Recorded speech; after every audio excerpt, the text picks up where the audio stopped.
Happy Friday, folks. Senior Editor Mackenzie DeLulo here, and welcome back to the Texans Weekly Roundup podcast. This week, the team discusses the Texas House preparing for budget night and the hundreds of proposed amendments from lawmakers. New developments in the murder trial of Army Sergeant Daniel Perry, who shot a protester in 2020. A House committee approving ballot measures to legalize sports betting and permit several casinos in Texas. The Senate voting for a cost of living adjustment and lump sum payment for retired teachers in Texas.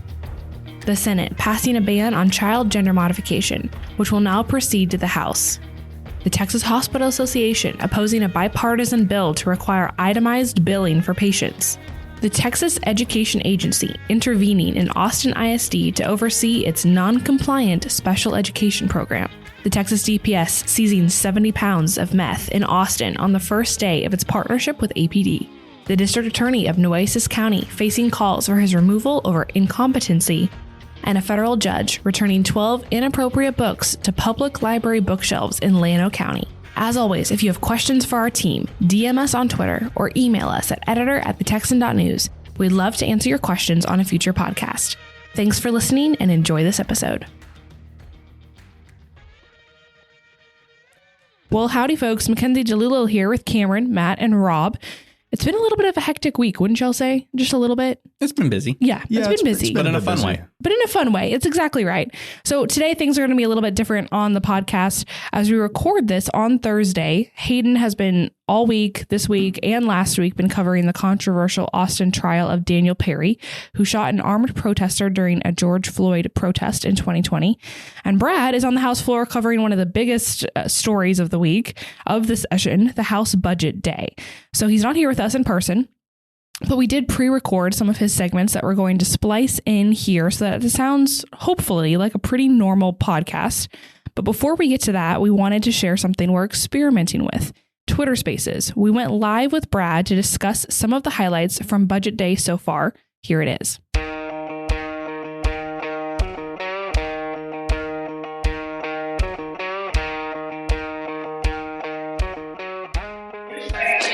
Howdy, folks. This is Mackenzie DeLulo here. We have Brad Johnson. Brad, you're on the floor. I haven't seen you all day. I know, it's been quite busy.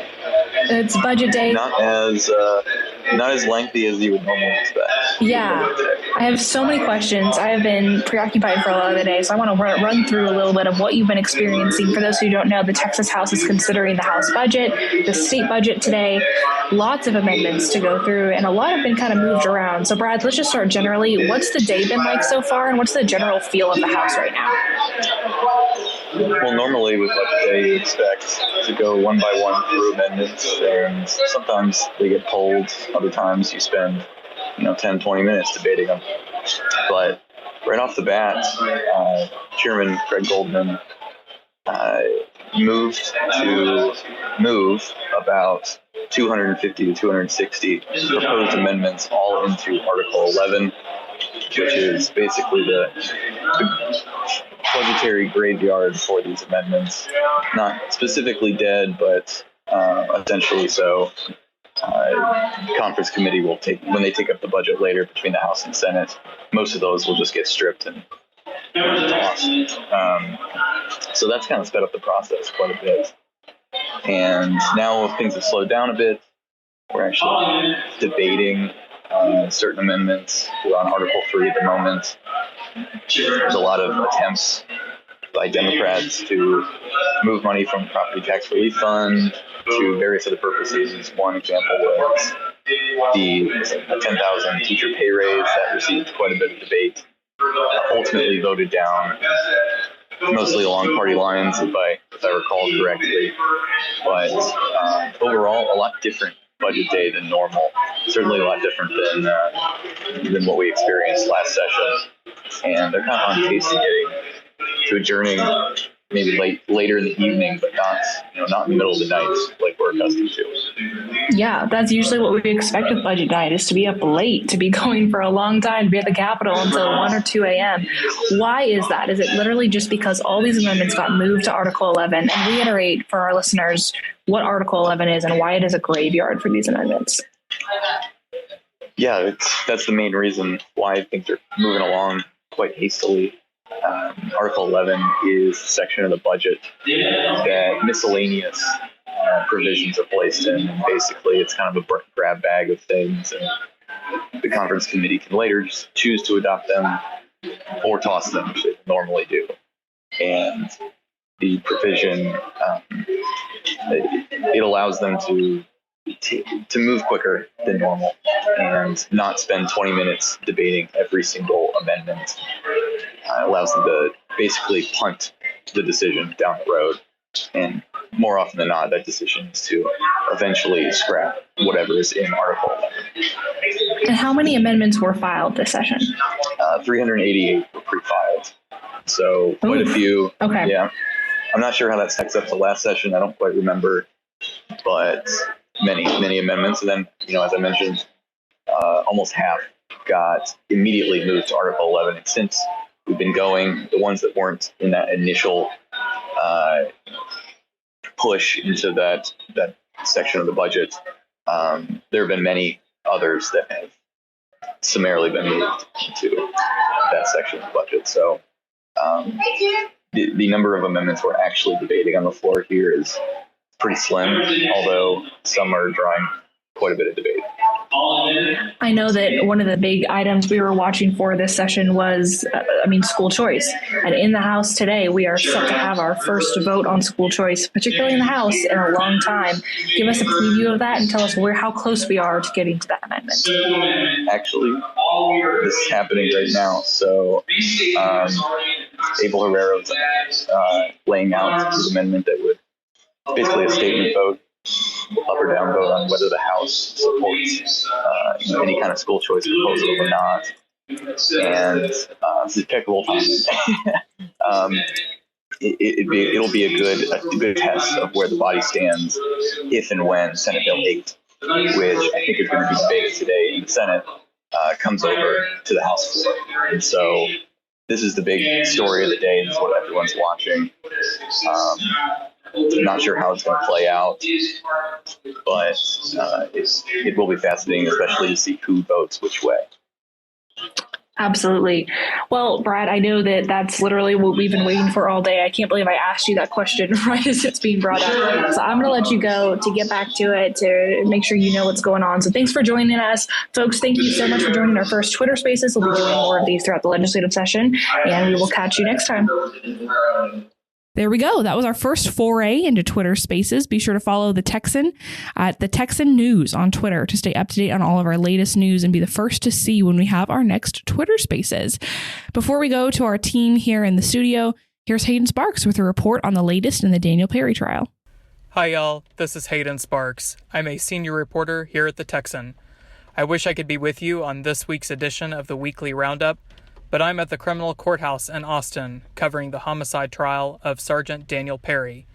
Tensions are high at the courthouse ahead of a much-anticipated verdict in a case that involves questions of self-defense, weapons, and accusations of a political prosecution.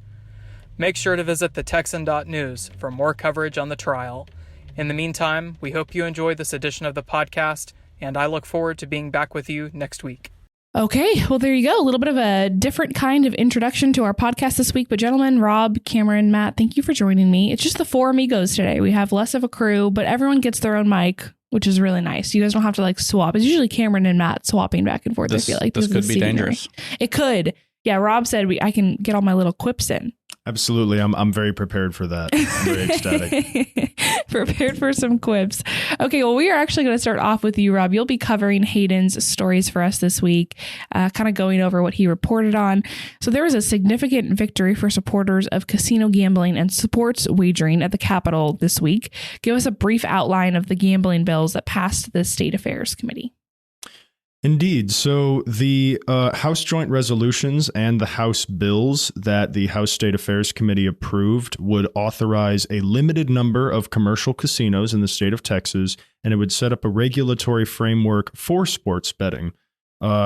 Texas Native American tribes would be able to participate in this as well, pending the cooperation of the governor. So this is important to note that, the way people talk about this is not simply legalizing casinos. This would allow the government of Texas to permit a certain number of casinos to operate within the state.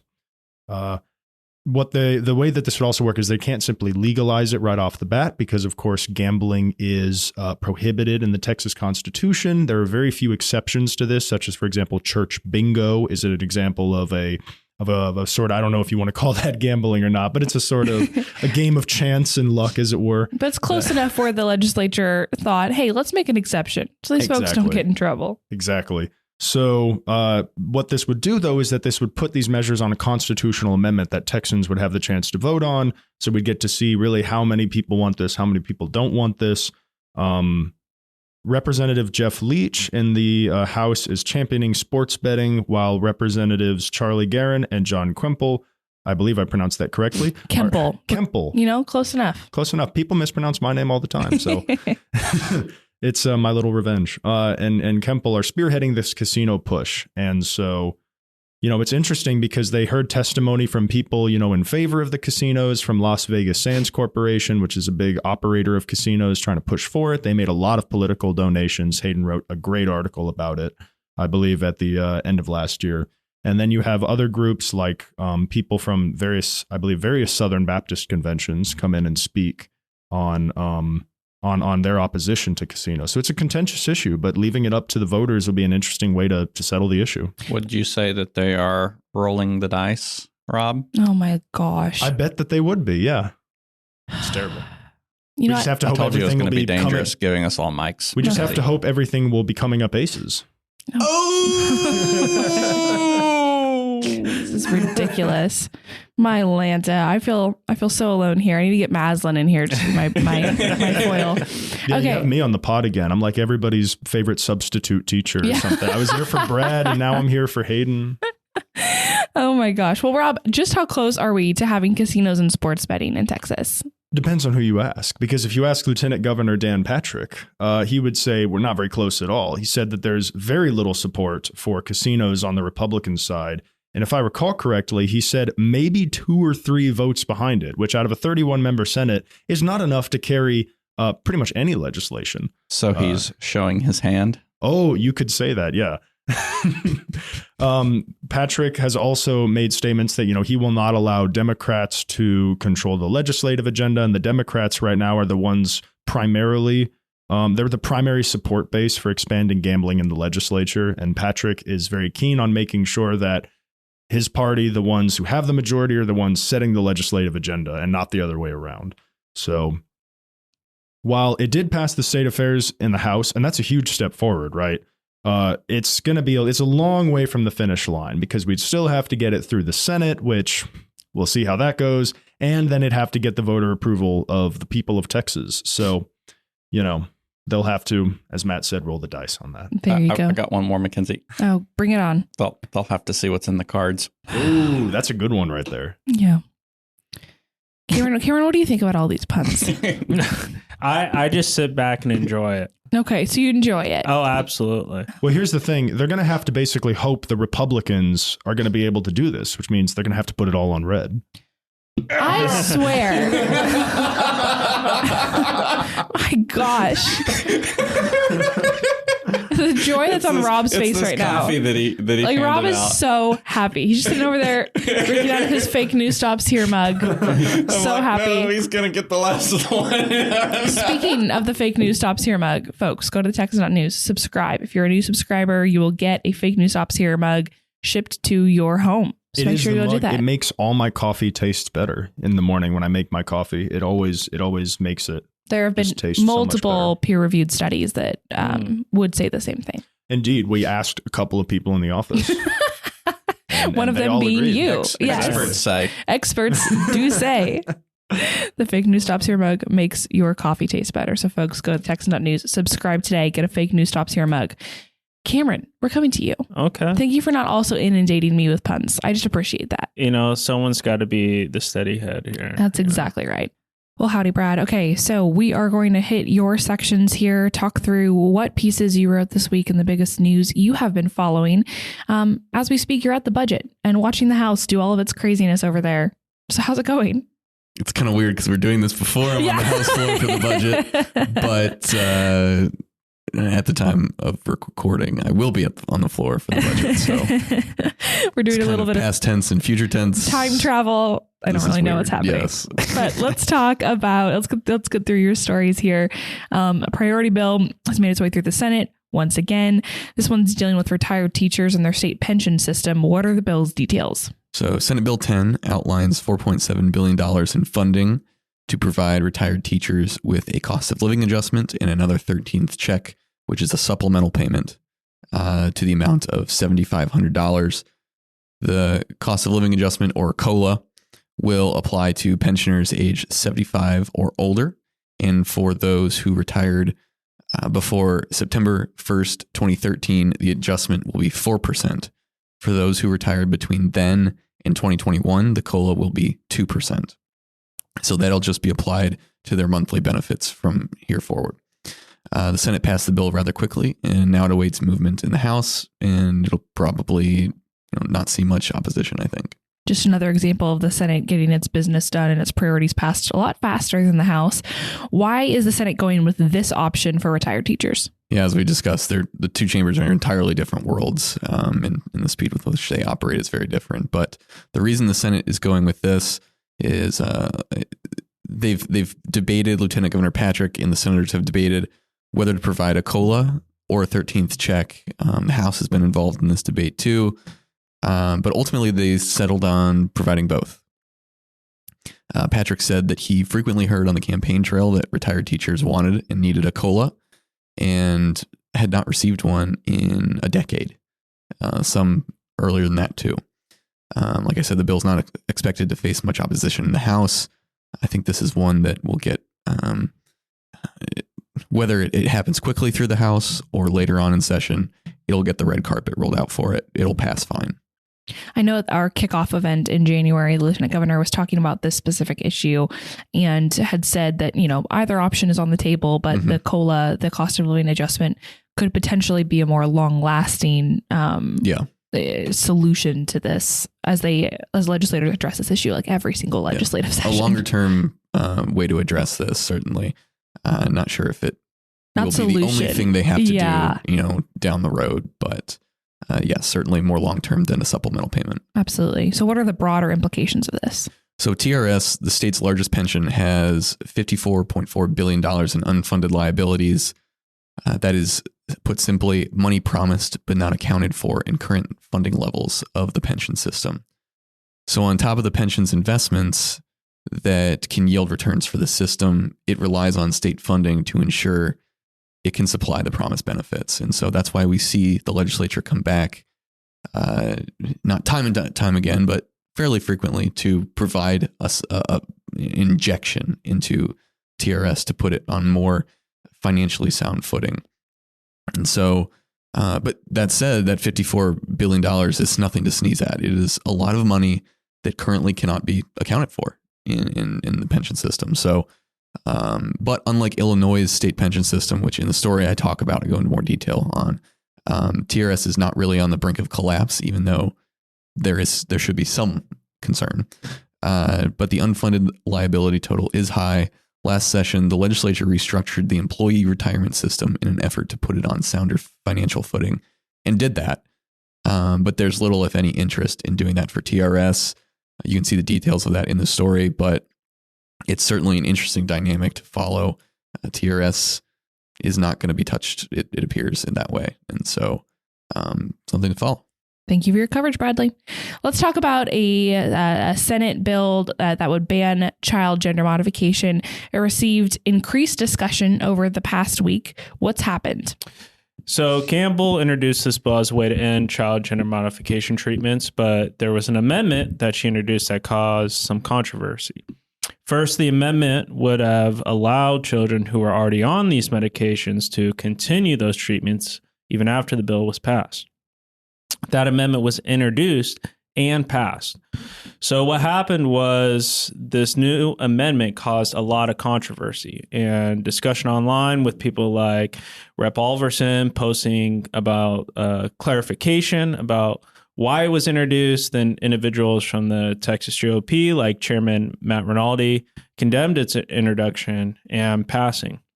So what finally happened was on the third floor vote, Campbell asked for a vote to remove the amendment, which did end up passing, which reversed the bill back to its original intent. Okay. So what happens now? So the bill will now head to the House, where we will follow it from there. And the House has a similar bill, and so there are going to be two attempts at ending child gender modification here in Texas. Yeah, and usually how this works is one bill has more of a consensus behind it, or more co-authors, and maybe have an amendment that makes it a little different than its counterpart in the opposite chamber, and that's the one that ends up making its way through the process. But if you can get two bills passed, it's pretty good. Yeah, it gives the bill a better shot. Exactly. Cameron, thank you for that. Matthew, tell us a little bit about the Texas Supreme Court this week. Chief Justice Nathan Hecht of the Texas Supreme Court delivered the State of the Texas Judiciary Address, identifying legislative needs for the courts, as well as highlighting the judicial branch's accomplishments over the past 2 years. You were there. Give us some idea of what was said and what these kind of addresses bring to the table.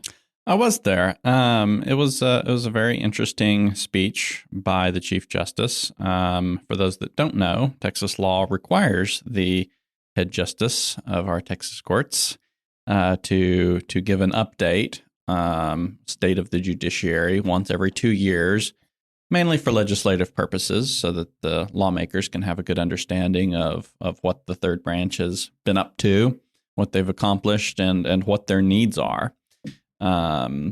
So Hecht's speech walks through a number of things, initiatives that they've taken on their own, policy proposals, administrative decisions, and things like that. Highlighted some of the general business of the judiciary. One of the interesting statistics that he cited, saying in his 2019 State of the Judiciary, he reported that the roughly 3,200 judges in the state of Texas had resolved 8.6 million cases in a single year alone, which was 23 times the number of cases handled by all federal courts across the country. That gives you a bit of a perspective of just how much business there is pending before the Texas judiciary.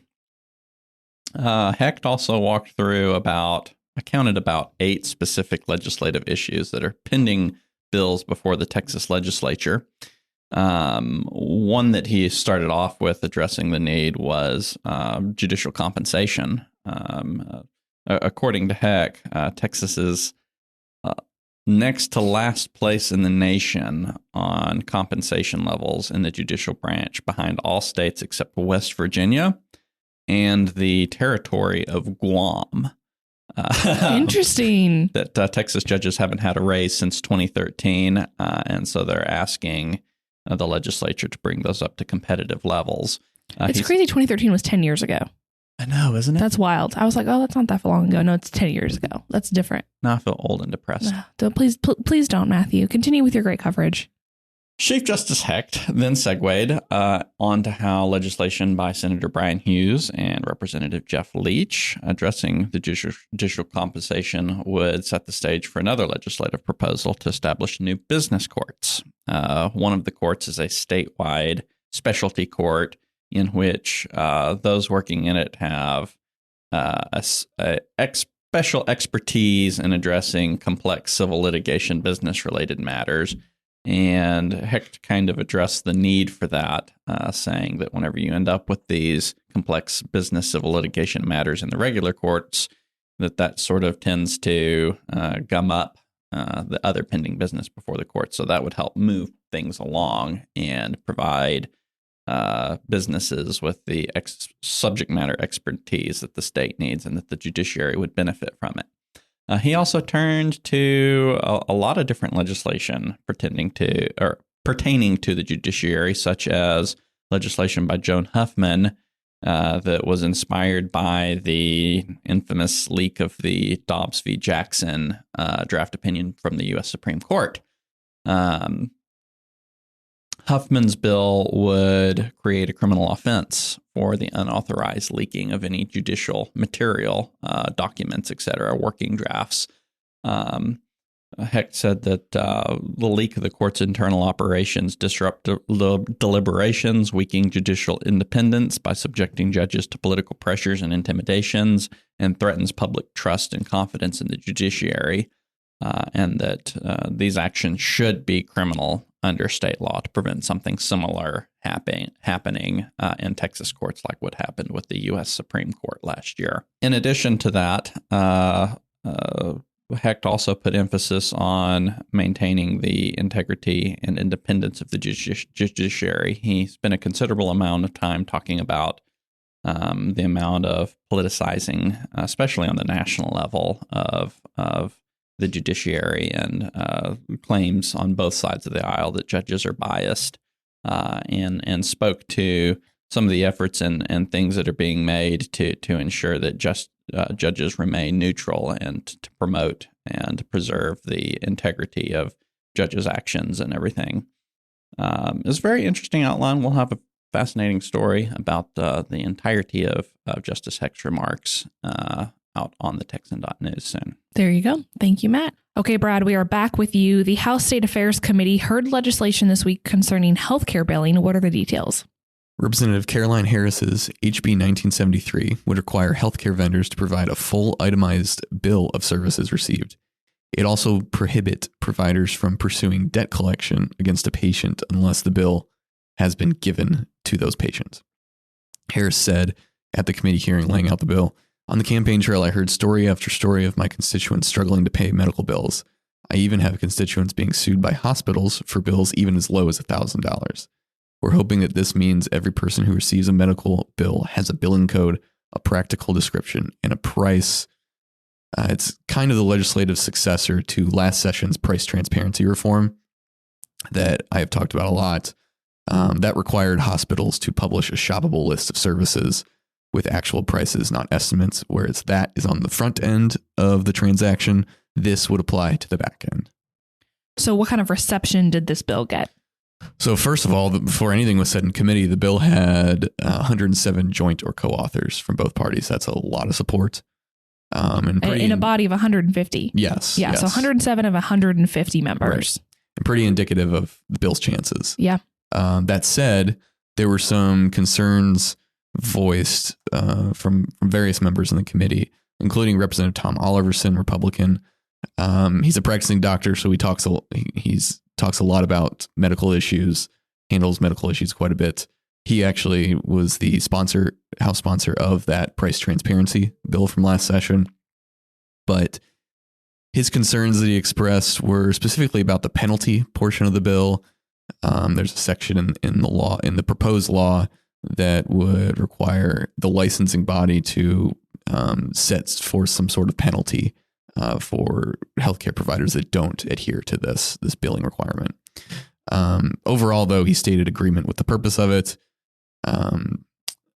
Outside the legislature, the Texas Hospital Association opposed the bill.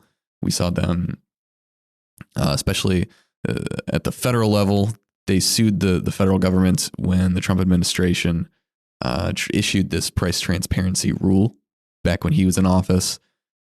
So overall, that kind of organization has been broadly opposed to these kinds of reforms.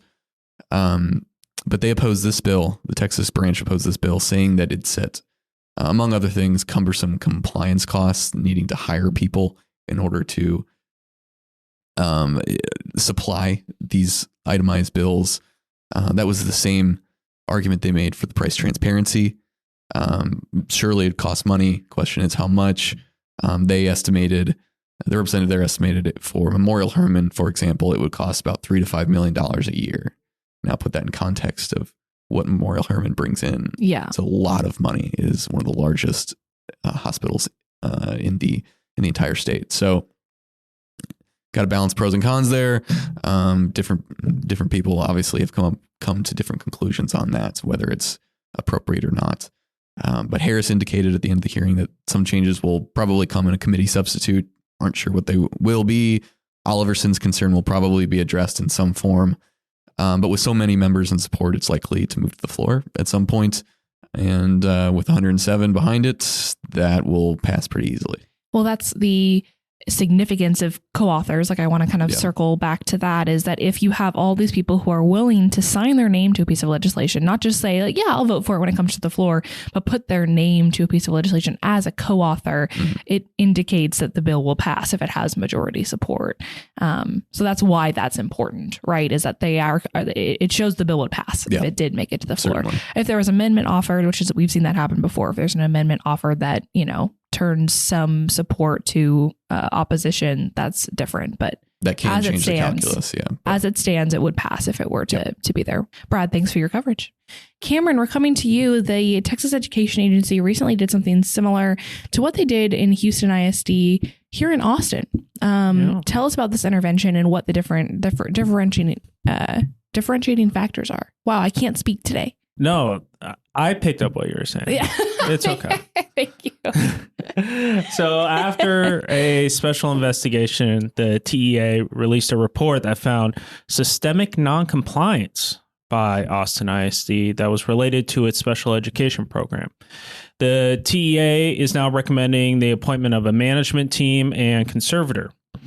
The issues surrounding the special education department was due to a failure to complete evaluations of students and providing certain resources to them. Austin ISD also failed to properly implement the corrective action for the program. And so is this like the Houston ISD takeover? Well, not really, because Austin ISD issued a response saying that this was not a takeover, as both the trustees and their interim superintendent will stay in place.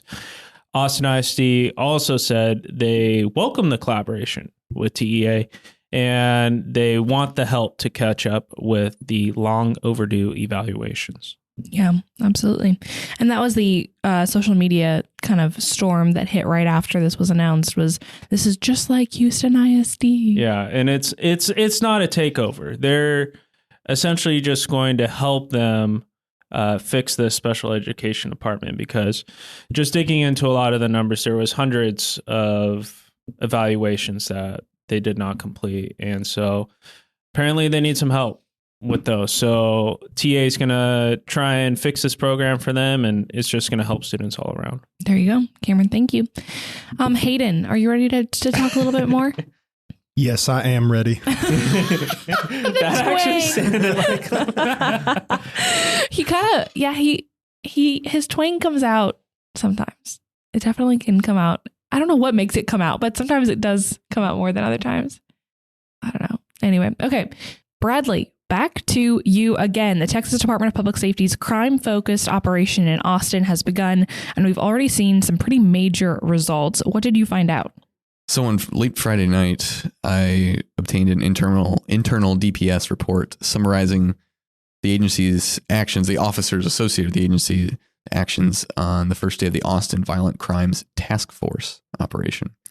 It included 14 felony arrests, 5 vehicle pursuits, 4 warrants, and 3 gang contacts, among various other statistics. But it was pretty stark first day. Like there was a lot in there.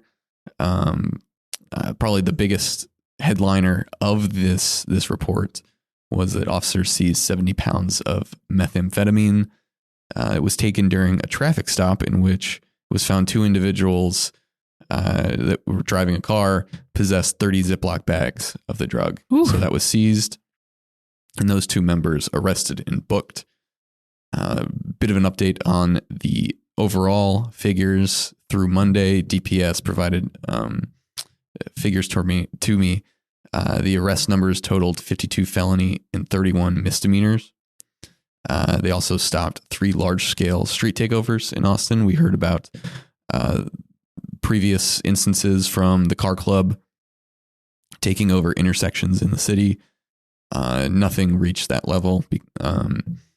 And DPS officers apparently played a role in that this time around. In terms of the arrests, I've been told that many of them have been summarily dismissed by the Travis County DA in terms of not filing charges on whatever the felony offense was.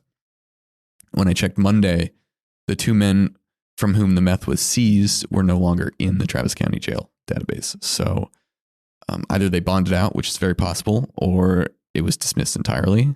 And so it's hard to find out those details quickly because of how slow the reporting process is, and unless you have someone on the inside telling you. But I have a feeling we'll find out soon enough how many of these arrests made by DPS are actually go to prosecution. And props to you for breaking a lot of this, keeping an eye on all of it. You've been covering this issue from the start, so we appreciate it. Brad, thanks so much for joining us from the beyond. From the past and the present and the future. Thank you for your coverage. Matthew, back to you. Nueces County DA Mark Gonzalez will face a trial with both citizens and the county attorney seeking his removal from office. Give us some insight here. So a jury will now decide whether District Attorney Mark Gonzalez will be removed from his position as the county's chief prosecutor after a removal petition alleging he has failed to qualify for office and is incompetent was joined by County Attorney Jenny Dorsey, which allowed the case to proceed. Now, the case was originally filed by a conservative nonprofit group called the Citizens for Defending Freedom, and their attorneys brought the case on behalf of a resident of the county, Mr. Colby Wiltsey. The original petition alleges Gonzalez had made a habit of dismissing major criminal cases, barely showing up from work. One of the interesting ways that they were able to prove that was they did a public records request on his entry logs to be able to come, I guess, through the door. You have to swipe a key card and it creates a registry, and they pulled those records and cited them in the court case. And that he also failed to give the required bond upon being elected to office. Under the Texas law, public officials typically not only do they have to execute an oath of office, but they have to file a bond with the proper authority for so many thousands of dollars, and those bonds act as a surety. So if they ever do something illegal or improper in office, that bond can be sued. For district attorneys, they're required to place them on deposit with the Texas Comptroller.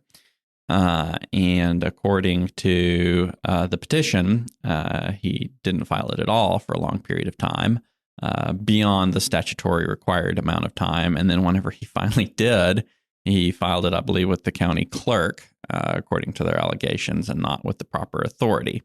And both failing to properly qualify for office, plus under Texas law, you have a grounds for removal that's just general incompetency, are some of the elements cited in this case. With the county attorney joining the case, according to their descriptions of the procedure, that really enabled the case to move forward, where a jury will eventually hear these facts and decide whether or not the allegations meet the parameters of what state law requires for removal, and decide whether or not to remove the district attorney from office. One of the other things that the conservative group Citizens for Defending Freedom is alleging is that Gonzalez is a member of a organization called Fair and Just Prosecution, which they say is funded by progressive billionaire George Soros, and as part of the program is aimed at not prosecuting certain offenses, which they say kind of points to his actual record of not bringing certain cases, which is what they are seeking his removal or ouster over.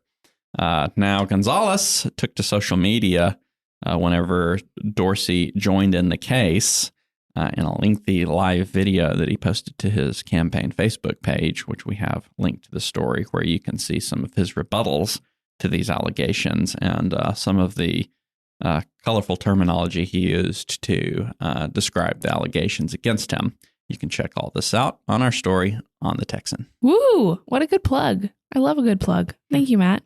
Okay, Rob, coming back to you. As we record this, closing arguments are underway in the homicide trial of Army Sergeant Daniel Perry. Tell us about a specific defense witness that Hayden wrote about earlier this week that provided some important testimony. So Jason Evans is an expert in photogrammetry, forensic engineering, and accident reconstruction. And he did some interesting data analysis on seeing how quickly Perry was approaching the intersection in his car where he ended up shooting Foster. And he was also able to sort of reconstruct the exact way in which Foster was standing as he approached Perry's car. Because the real crux of this issue is, was Perry driving wildly into the crowd, pull up, and then shot Foster? Or was Perry approaching slowly and Foster approached aggressively carrying his AK-47? Did Perry have a reason to believe, that he was about to get shot by Foster? So Evans said that the statistical error in his research was essentially negligible. He used photographs from the scene to show Foster's right elbow was raised as he approached Perry's car. He was standing with 1 foot forward. This is a position that's referred to as bladed, meaning, in other words, it might look like he's, approaching with his gun. Perry could have had, he's approaching with his gun 1 foot forward, arm raised. Could have given Perry a reason to be afraid, essentially. Right. That's the argument from this That's witness. the argument from that side, yes. And this last week was when the state was producing, and I think even into this week, a lot of their case. And then the defense has taken up its case this week and rested, I believe, last night. So how could this testimony impact the trial? So it's interesting because Evans said that Perry slowed down as he approached the intersection. I believe he had been around 12 miles an hour beforehand, which countered claims that he had aggressively driven into this group of protesters, where not like into them, but drove up to them, into this group of protesters where Foster had been. So it would basically, the purpose of this testimony is to try and show the idea that Perry was not being aggressive. It was actually Foster who was aggressing essentially against him by showing up, walking up in a sort of aggressive position with his gun to his car, So it's funny, though, is there's an interesting interaction in the courtroom, which I would highly recommend reading Hayden's piece on the full thing. You can also see the pictures that he acquired of Evans' research. It's interesting to see, it shows you how the car was approaching. It shows you where essentially Foster was near Perry's car. Yeah. But the prosecutor questioned whether or not the sort of research was reliable, because he said, well, Evans didn't collect the data. He only analyzed it. And then he later wondered if Evans' colleague who had collected the data, if she had perhaps just come from happy hour, to which Evans responded he didn't have any reason to believe that she was drunk when she was doing her job. So It's an interesting courtroom interaction. It was quite something. I think Hayden's tweet was like, this kind of came out of nowhere. This allegation that his coworker had come from happy hour just kind of came from nowhere. And Hayden has a lot of information about all the witnesses that have kind of come forward and had a lot to say. I know Foster's wife, or she called herself his wife, came forward on the stand. And there's another piece that we published late last week that has all the details of those witnesses that the state brought forward. So make sure to go read. Lots of information. This is just one part of the story. So Rob, thank you for covering in Hayden's absence. Okay, we are coming down back to you, Cameron. Books and library access have been both national issues. Tell us what happened with the new ruling from a federal judge on these 12 inappropriate books. Yeah, so this went down in Lalano County, and 12 books were removed from public libraries there. And after a lawsuit that cited First Amendment rights, the judge ordered the books to be returned despite the original reasons for the removal. The books were originally removed because an oversight board labeled some of these books pornographic, or they implied grooming of the children, or they had CRT or LGBT issues in the books. Some of the books being My Life as a Transgender Teen, which is written by Jazz Jennings, a book called Cast, about the subtitle, The Origins of Discontent, and Shine, which it has some explicit scenes in it, we'll just say. So what happens now? Well, the U.S. District Judge who issued the order said those 12 removed books will be returned and made accessible in the Lalano County Library system. And we will see how this will have a larger national impact, as we mentioned at the beginning. this idea of book banning, whatever that may mean. It has a lot of different definitions in a lot of different states. So we'll see how this has a larger national impact now that the order has come down.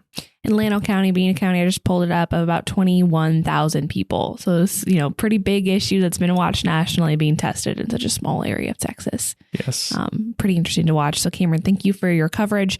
Hey, listeners, if you're enjoying our podcast and our up close and personal coverage of the 88th legislative session from the Capitol here in Austin, subscribe to the Texan right now while you're listening. We're not funded by corporate interests or big donors, so we rely on the subscriptions of everyday Texans to keep doing our jobs. When you subscribe, you'll get access to all our stories as soon as they're published so that you can stay informed, up to speed, and ready to vote at the ballot box. A subscription is $9 monthly, but you can save by purchasing an annual subscription for $90, which comes out to just $7.50 per month.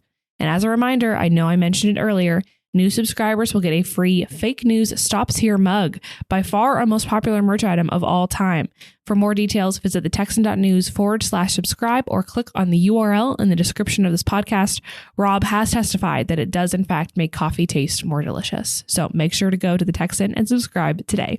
We are going to end our podcast with an awesome Texas history story from you, Rob, this week that you are writing for us. Tomorrow, or the day this podcast comes out on Friday, is an anniversary of one of the craziest events in the history of Laredo. What went down on April 7th, 1886?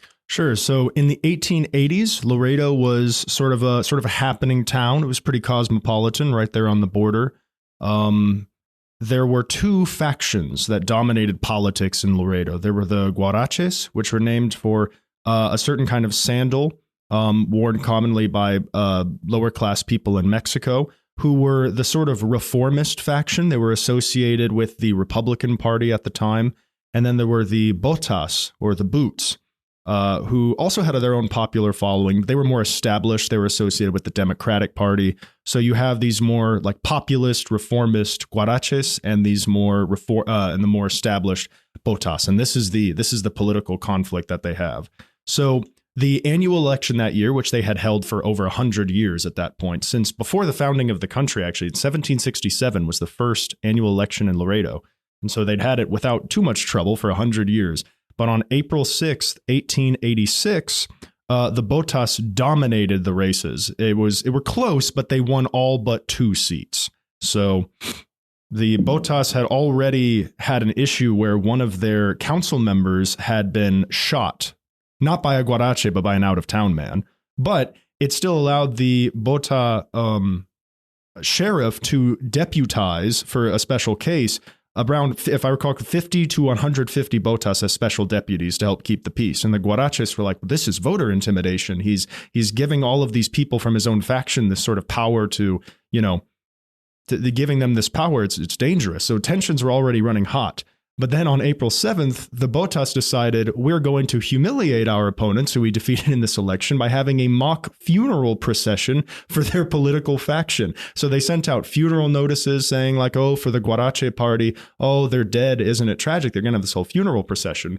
And the Guaraches sent them a notice saying, no, you're not. You're not going to do that. Party leaders tried to come to terms and stop the more hot-headed rank and file members of their party from getting into it. But on April 7th at about 5:40 p.m., you had an armed procession of Botas starting their funeral procession through the streets of Laredo, and a bunch of armed Guaraches lining the streets to block them. No one knows who fired the first shot, but the Guaraches did have a cannon filled with scrap metal that they ended up shooting at the procession. It was a crazy event. Estimates range from, I believe the official number is either around 12 or 16. The unofficial number of dead is closer to 30, with about 45 wounded. So the fighting continued, if I recall correctly, for about an hour or two until Colonel R.F. Bernard of the nearby Fort McIntosh arrived with 2 companies of the 16th United States Infantry, and they enforced martial law. The state militia and the Texas Rangers got involved. The Rangers ended up staying there for a couple of months, but to try and keep the peace. But it was a nasty event in the history of Laredo. But it ended up working out in the end because even though tensions ran hot, it did take time to cool. And eventually, members of the old Guaraches and Botas parties were able to come together to form the new Independent Club in 1894, which would end up dominating politics in that region until 1978. Wow. So you have this explosive, it's called the Laredo Election Riot of 1886. And it's an interesting part of Texas history. I loved when I was floating story ideas for Good Friday and I was trying to figure out, okay, like what could we cover from Texas history? And I shot out a couple of options and Rob immediately was like, Laredo Election Riot? That sounds amazing. Like, I gotta know what that's about. Yeah. It's a fun little thing because it's a little bit of local history, this local political thing. Oh yeah. But it's described by, I believe, the Texas Historical Commission described it as, one of the biggest gun battles actually in the history of the West. I mean, approximately perhaps, several dozen people were died or injured because compared to the common stereotype of the West, right? There weren't gunfights all over the place or something. It was generally pretty peaceable. Not in this case. That's exactly right, which is so fun. So folks, make sure to go to the Texan and read Rob's awesome article. We appreciate your coverage, Rob. Thank you so much. I appreciated covering it, so thank you. It's always fun when Rob can hop in on the coverage. Okay, gentlemen, let's talk about some tweetery this week. Cameron. Yes. What do you got for us? I try to pick fun stuff. This one came across my timeline. It was a teenager faked being a physician's assistant and gained access to 2 Corpus Christi hospitals. Well, the story is more like Catch Me If You Can, if you've seen that movie. Well, he's from Missouri. He committed bank fraud to purchase a $52,000 BMW to visit his girlfriend in Corpus Christi. And while he was there, he bought $41 worth of scrubs and decided, I'm going to be a physician's assistant today. And so he gained access to these 2 hospitals by just basically walking in there and saying, hey, I forgot my badge. I need to get a new one. And so they gave him a badge. He was getting access to intensive care units, all sorts of places within these hospitals.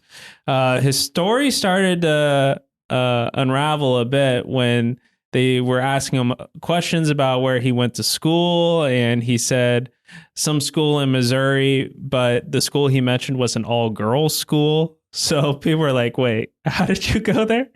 And he ended up being able to obtain residency at an apartment complex by stating he made $28,000 a month. So he has a BMW, he has an apartment, he has a fake job. Wow. And so this teenager, he did get denied access to one children's hospital.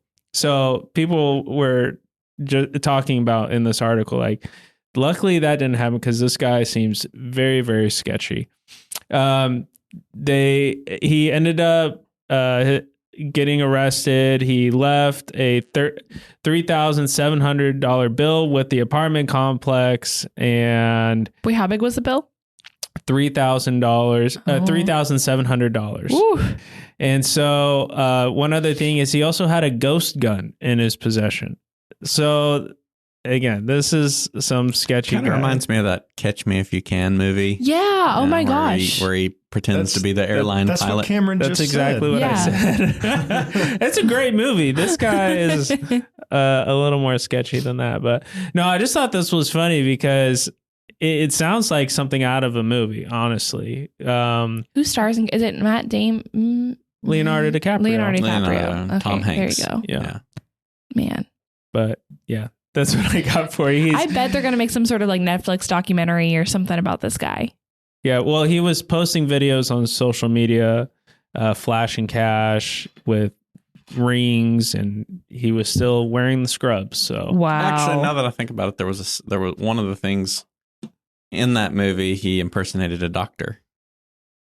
Do you remember? Yeah. The part where he impersonated a doctor, and they're in there, and he actually gets called into the surgery, and all the other doctors are looking at him like, "What do you think of this, doctor?" And he'd been watching some TV show or whatnot where doctors were talking, and he just started regurgitating lines. and said, "Do you concur, doctor?" He's like, "What do you mean? Do I concur?" He's like, "Do you concur?" And the doctor's like, I guess. Interesting. Well, Cameron, that's a great story. Yeah. I feel excited to know about it now. I think that's very interesting. And I bet they will make some sort of documentary on it of some Netflix, kind. Hulu, yeah, someone will exactly. Well, thank you. Matthew, what about you? Well, I have to give the Speaker of the Texas House, Dade Phelan, credit for a tweet he made this week, putting the Commonwealth of Connecticut, or the parking lot Commonwealth of Connecticut, in its place. It was just such a Texas tweet. So there was a story about the governor of Connecticut coming to Texas. And he told reporters that, you quote, "You walk around downtown Houston," which is, and he used a pretty not proper descriptive word to describe Houston as being very, very ugly. Not much there, he said, before people cut him off. And so Speaker Phelan responded to this report saying, "I fully support a budget amendment tomorrow on House Bill 1 to purchase the state of Connecticut and turn it into a parking lot for the Houston Rodeo." You can never really use the parking. You can never have too much parking. Hashtag Texas Ledge. Like, it's so Texas. Like, your tiny little northeastern state is literally like a side parking lot for us. For our rodeo. Yeah. For our Houston rodeo. With you, if Houstonians could get free parking for the rodeo in Connecticut, like, even though it's that many miles away, they'd probably still take it as long as it's free. It'd probably be cheaper than trying to get some of the parking near the rodeo that you can find. That's crazy. I've never been to the Houston rodeo. No, that's not true. I have been to the Houston. Really? No, that's not true. I have not. Oh. I had to make up your mind. I had to think about which rodeos You got to I've go to been the Houston rodeo. You got to get the fried cheesecake. That's one of my favorites. Oh my gosh, that sounds incredible. Delicious. It's delicious. It's not good for you, but it's delicious. You got to get yourself some fried Oreos and fried cheesecake. It's good for the soul, Rob. It's good for the soul. And then once you've stuffed yourself with enough fried food to feed, a village, then you have to go on the roller coaster. That's when it gets really fun. That That's sounds the real a little challenge dangerous. right I can't believe I haven't done this. Yeah. Well, maybe the rodeo I'll just opt out of, but the fried cheesecake I might opt in. It's pretty good. Of like your 4 or 5 options. Like I'll take a couple, leave a couple, Indeed. Okay. Rob, what about you for Twitter? What do you got? So one of my favorite Twitter accounts, Today in History. Today has been not only a day for the election, for the Laredo election riot, which, by the way, April 6th was the day the election was held. April 7th was the day of the riot. But it has been a remarkably interesting day because on this day, on April 6th, in 1917, the U.S. officially entered World War I. In 1830, Joseph Smith established the Mormon Church. In 1930, James Dewar invented the Twinkie. In 1722, Tsar Peter the Great of Russia ended his beard tax on Russian men because he was trying to get them to look more Western, less Russian with their beards. In 1896, the first modern Olympic Games were held. And in 1520, the painter and Ninja Turtle Raphael died in Rome. It's just an absolutely crazy day, honestly. Did you say Ninja Turtle? I did say Ninja Turtle. Wow. The Renaissance painter and Ninja Turtle, Raphael. I do have a question. Would you also eat a fried Twinkie? Are they available at the Houston Rodeo? They must be. I'm not a big Twinkie fan myself. They were available at the State Fair one time. Yeah. I'm not a big Twinkie fan myself. I don't really think they taste like anything. If I have to get something fried, I'd rather get like a nice cheesecake or funnel cake is good too, but I can only have so much funnel cake before. What you really want to do is you want to get yourself a turkey leg the size of like your entire arm. Yes. That's the real thing you want. You want to get a monster turkey leg because you'll be gnawing on that thing for like half an hour. It's great. I love turkey legs at the fair or rodeo or whatever it might be. Well, very good stuff. Okay, my tweet for the week, Congressman Chip Roy making some waves here, getting into the school choice debate here in the Texas legislature. Today's notable. We record on Thursday. Today, there is a budget amendment, which y'all can go read about at the Texan, that specifically will make members vote on school choice. So regardless of whether it's not the big school choice bill that's coming to the House today, but it is a budget amendment that will largely tell us where the lines are drawn. And if the leadership in the House, the Senate, the governor, if any of those leaders want school choice to pass in the House, where they might have to target different members. So that will be it's a very big day in that regard. And it's also working its way through the Senate, which Cameron's been watching all day. So it's just a very big day in the legislature today, specifically for school choice, which is set to be the biggest issue tackled this legislative session, or the hottest issue, most controversial. So Chip Roy, big advocate for school choice, congressman here from Texas. And interesting watching him or Senator Cruz kind of wade into the fray. They choose occasionally to kind of go at the legislature for not having passed school choice. So Corey DeAngelis, a big school choice advocate who's spent a lot of time in Texas. He does so nationally, but he's spent a lot of time in Texas right now, as that is where the major fight is being held.